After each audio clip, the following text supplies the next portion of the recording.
Ya, jadi di pemaparan ini saya akan membahas tentang transmisi, kemudian kita lihat risikonya, kemudian kita prediksi jumlah kasus, kita memodelkan intervensi, dan kita lihat juga bebannya kepada sistem kesehatan. Berikut. Nah, kami melakukan modeling itu dengan beberapa asumsi. Asumsi yang pertama itu adalah basic reproduction rate.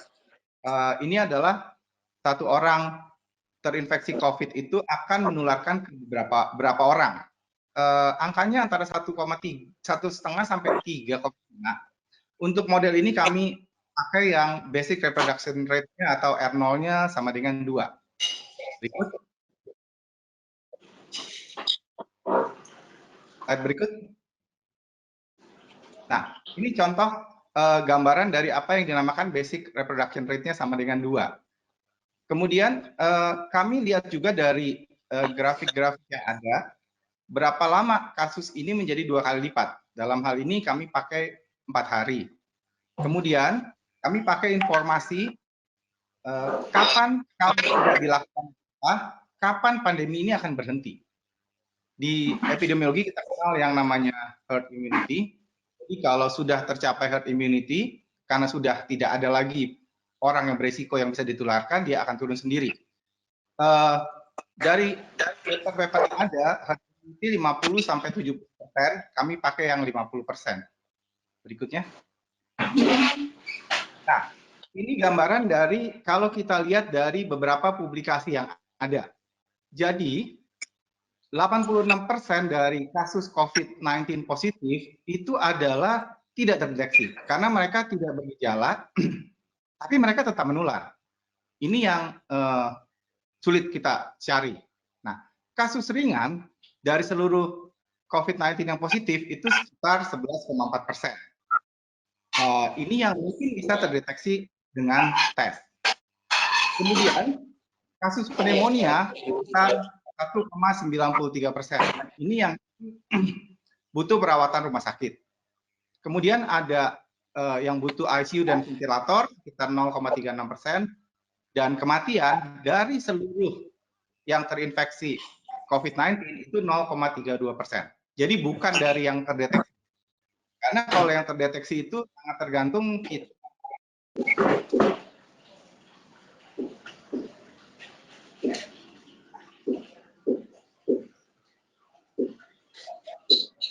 Mana nih?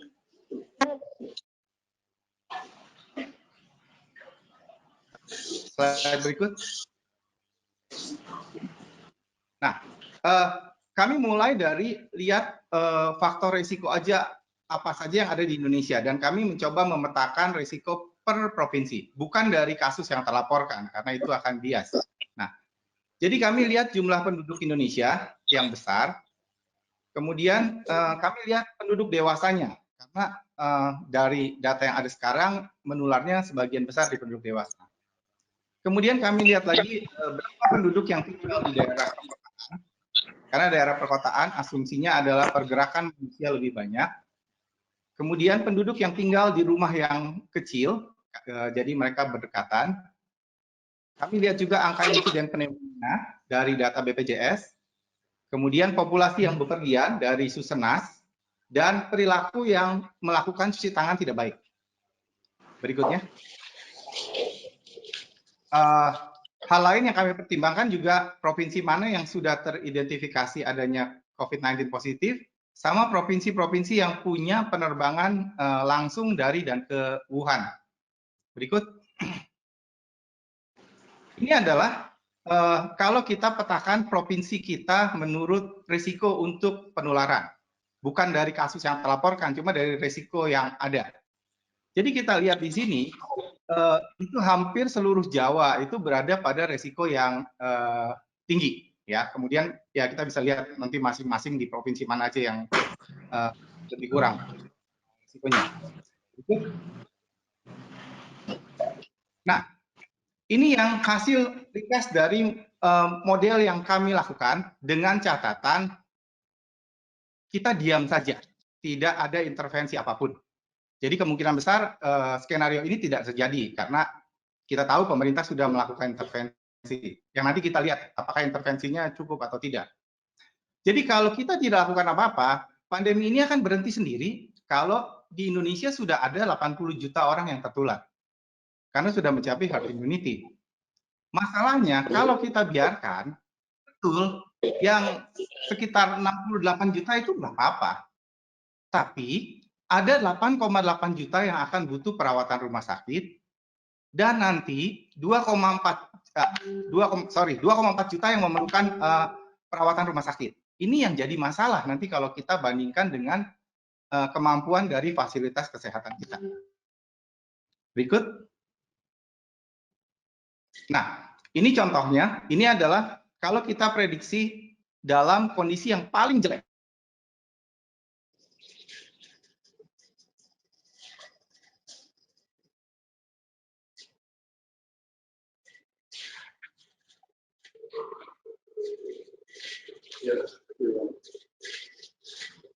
Hilang suaranya, mohon dibantu. Bu Maria dari Jogja.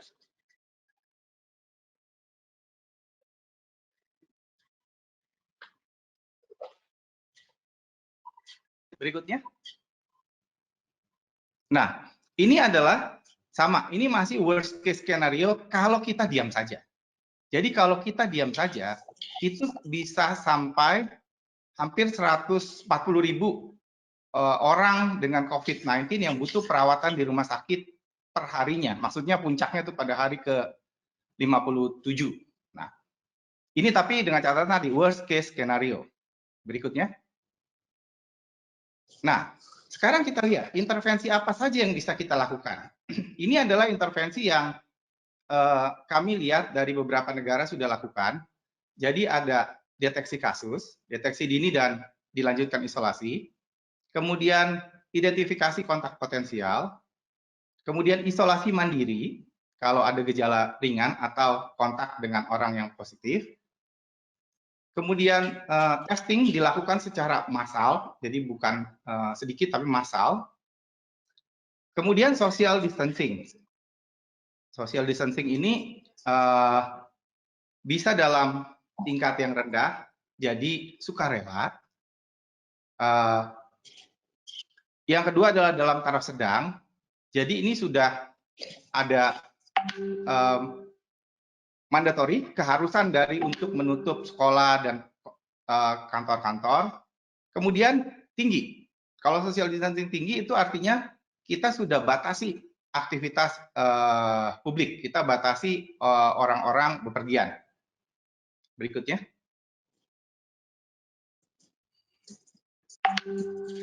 Ya, berikutnya.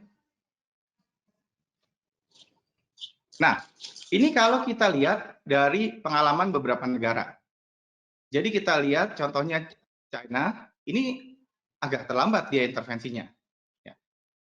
Dia menggunakan deteksi kasus, tapi tidak masif, ya. Kemudian isolasi dan social distancing. Social distancing-nya masif karena mereka melakukan lockdown. Nah, kalau kita lihat, begitu intervensi dilakukan, jadi jangan harap akan terlihat dalam waktu 1-2 hari. Itu baru kita lihat efeknya dalam 2 minggu. Berikutnya. Iya, ini sama. Berikutnya aja. Nah, ini Korea. Korea agak beda intervensinya. Dia dini, jadi sejak awal dia langsung melakukan tes yang massal, banyak sekali, pelacakan kontak, juga melakukan isolasi dan pembatasan sosial. Sama, kita baru lihat juga 2 minggu, baru kasusnya.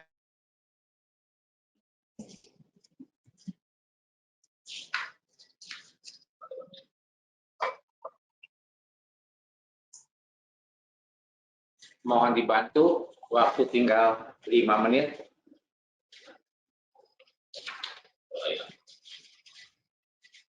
Pak Iwan, suaranya tidak terdengar.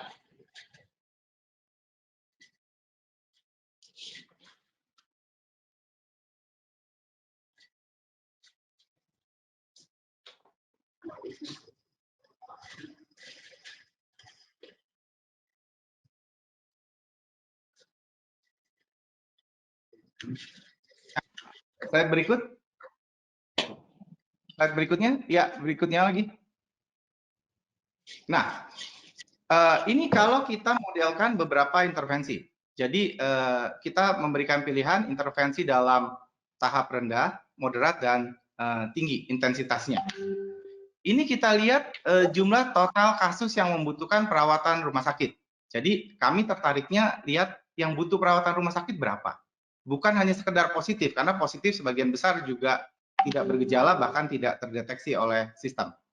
Nah, jadi kalau kita lihat, kalau kita lakukan intervensi, semakin tinggi tingkatnya, itu turunnya akan semakin besar untuk ini masih kumulatifnya.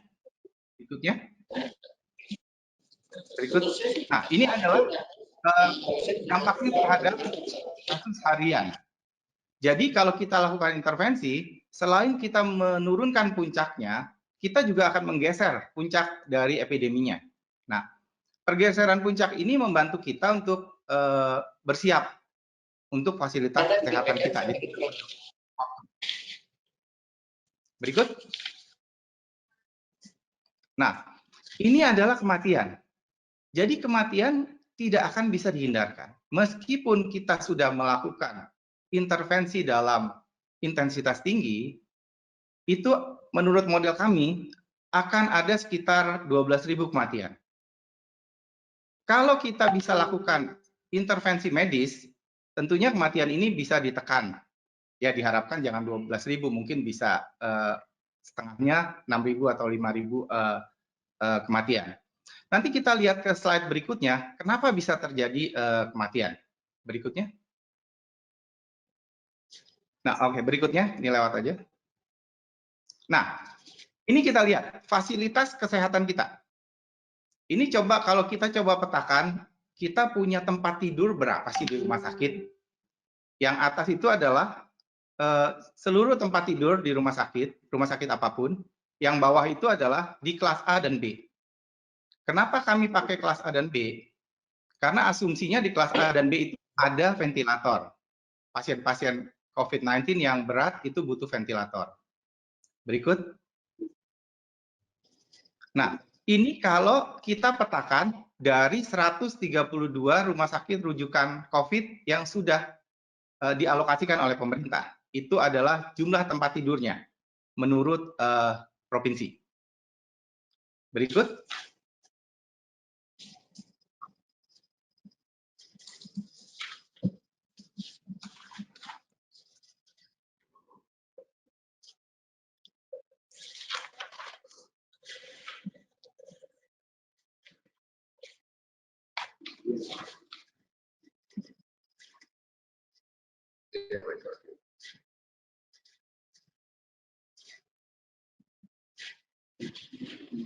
Kalau nyaman di sini, bisa aja Pak, ini nggak ada Pak.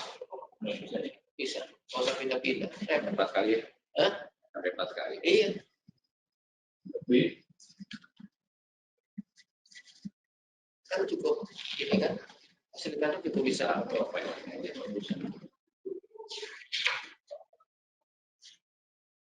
Mohon dibantu, 41 detik lagi.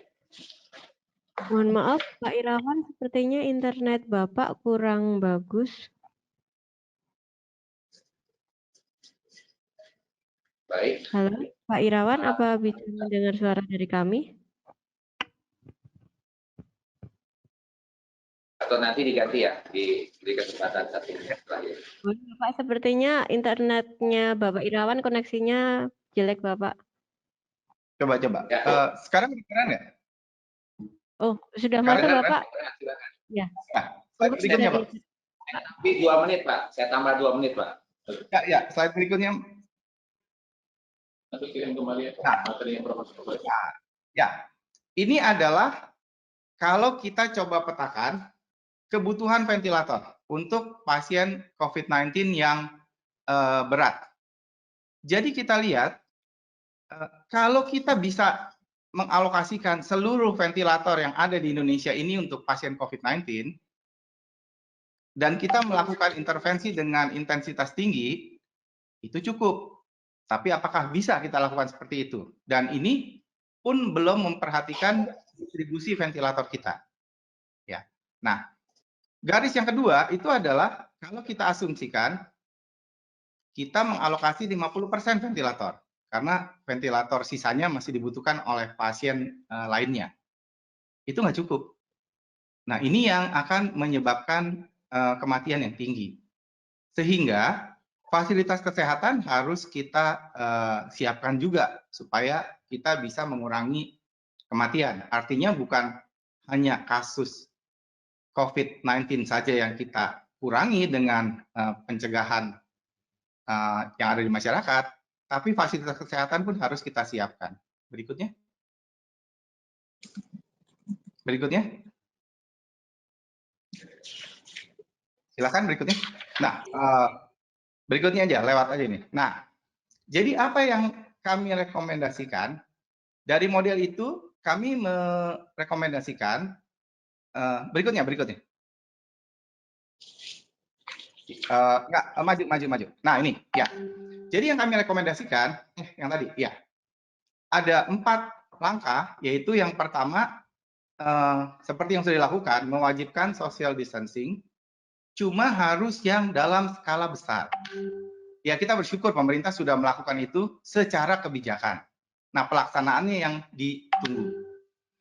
Kemudian, perluasan rapid test. Tapi dengan rapid test yang akurasinya tinggi. Sekarang tes kita masih sangat sedikit.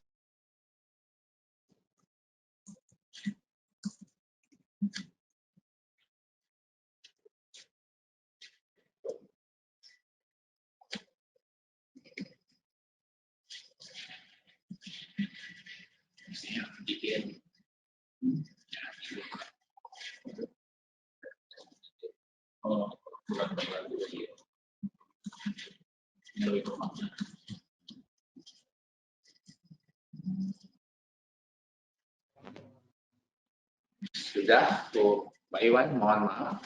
Sudah. Suaranya tidak terdengar.